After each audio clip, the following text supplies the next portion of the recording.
Hello everyone, welcome back to my channel. Before starting the video, please subscribe and keep watching for more details videos. Service problems continue to trouble Coco Gauff in Montreal.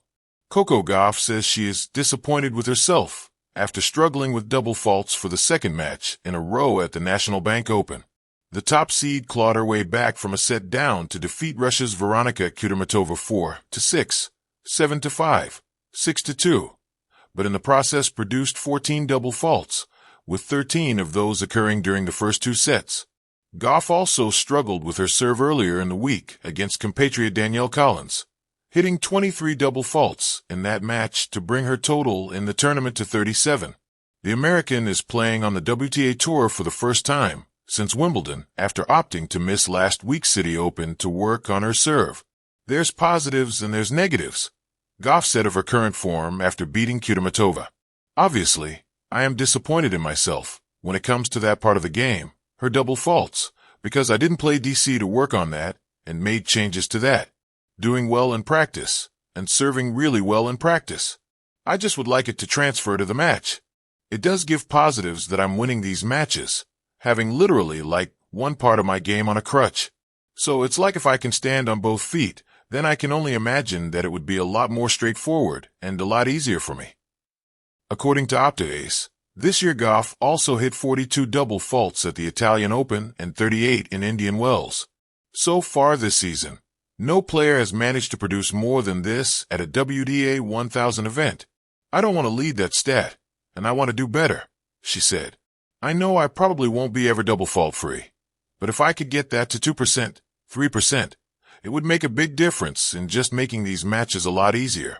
The fact that I'm winning matches and finding ways to win with that is definitely a positive.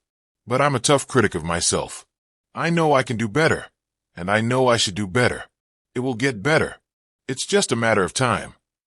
Gauff will be hoping to perform better in her next match against Canadian rising star Victoria Mboko, who started the year ranked outside the top 300, but is now at a career high of 85th in the world.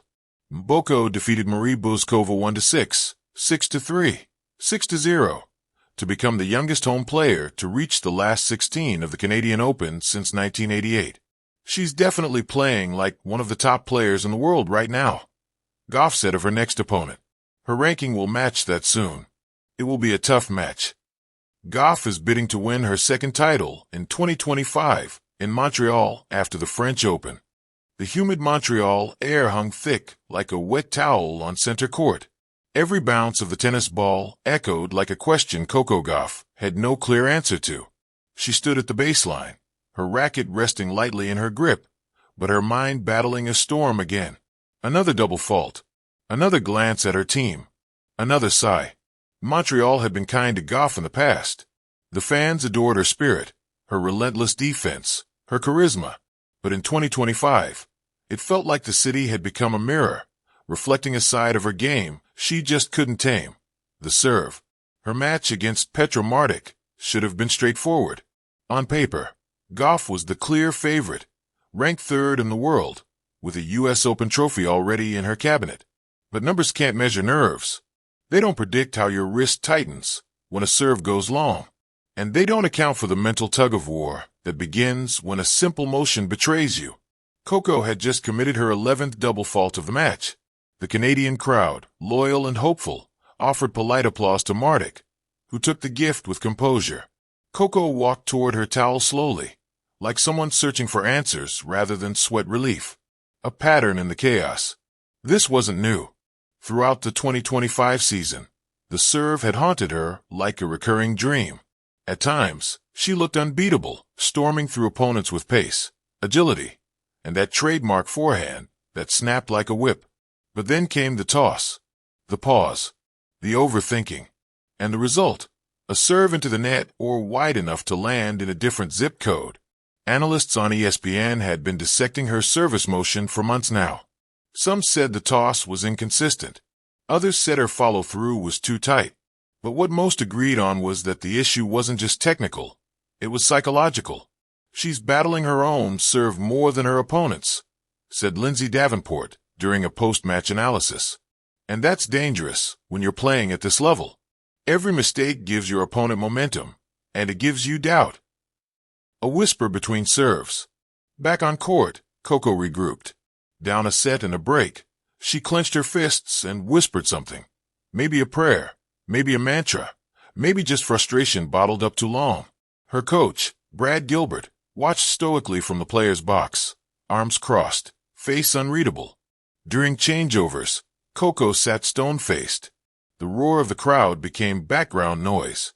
She closed her eyes and remembered that night in New York, the night she became a Grand Slam champion. She didn't serve flawlessly then either, but her mind had been iron strong. She had believed. Today, belief felt fragile. Still, champions don't fold. They adapt. Montreal's test of grit. Petra Martic was no stranger to grinding. The Croatian veteran didn't have the speed of youth anymore, but she had placement guile, and the wisdom of a player who'd seen every type of meltdown and miracle. She kept putting balls deep, drawing Coco into long rallies, knowing that the serve was only part of the battle.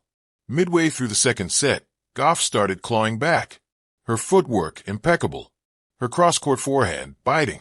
She even landed 2 straight aces, and the crowd leapt to their feet, cheering as if she'd won the tournament already. It was a glimpse of the Gauff they loved, the fighter, the fire-starter. She took the second set 6-4. For a moment, it looked like she had exorcised the service demons. But then came the decider, the final set spiral. The third set was a roller coaster, filled with dazzling shot-making, desperate defense, and gut-punching double faults. Every time Gauff built momentum, her serve betrayed her. At 3-3, she double-faulted twice in a row to hand Martic a break. She screamed, loud enough to make a ball kid flinch.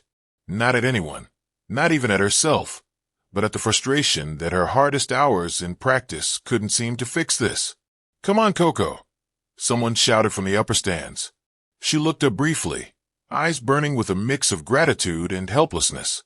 Martic held serve with clinical ease, and the pressure swung back to Gauff like a wrecking ball. One more shaky service game, one more crack in confidence, and it was over. Shadows and silver linings. The scoreboard read, Martic def. Gauff 6-3, 4-6, 6-4. Gauff walked to the net with a weak smile, hugged her opponent, and waved to the crowd. She knew the script now. Smile through the disappointment, answer the post-match questions with grace, retreat to the locker room and ask herself, again, what's wrong with my serve? In the press conference, she faced the inevitable question. Coco, the serve continues to be a challenge. What's the plan moving forward? She paused, then answered carefully. I'm not going to hide from it. It's not where I want it to be. I'm working with my team every day on this, but sometimes it just doesn't show up. I have to keep trusting the process. That's all I can do. Rebuilding from the base. Behind the scenes, there's already talk of bringing in a specialized serve coach. A few pundits have drawn comparisons to Serena's brief early career struggles with serve placement or even Novak Djokovic's mid-career service slump, both of whom later turned the serve into a weapon. Brad Gilbert, ever the optimist, spoke after the match. We know what's going wrong. It's not a mystery, but it takes time to rebuild rhythm and trust. Coco's 21. This is part of the journey. And that's true. While fans often forget how young Gauff still is, the pressure on her has always been outsized. Ever since that magical Wimbledon debut at 15, she's been in the spotlight, with expectations growing heavier each year. Montreal was a reminder, greatness isn't linear. A champion in progress. Gauff left Montreal earlier than she hoped, but not defeated in spirit. Before boarding her flight, she posted a short message on Instagram. Didn't get the result I wanted, but every match is a lesson. I'll be back. No excuses. No dramatic overhauls. Just the quiet promise of a player who refuses to let a serve define her. And that's the heart of Coco Gauff's story. The serve may be a problem, but she isn't. She's a problem for the tour. A spark. A symbol of perseverance. In Montreal, she didn't lift a trophy, but she lifted something else. The weight of yet another lesson learned, and the determination to keep going until the serve, the one missing piece, finally clicks. When it does, watch out, because then there will be no stopping her.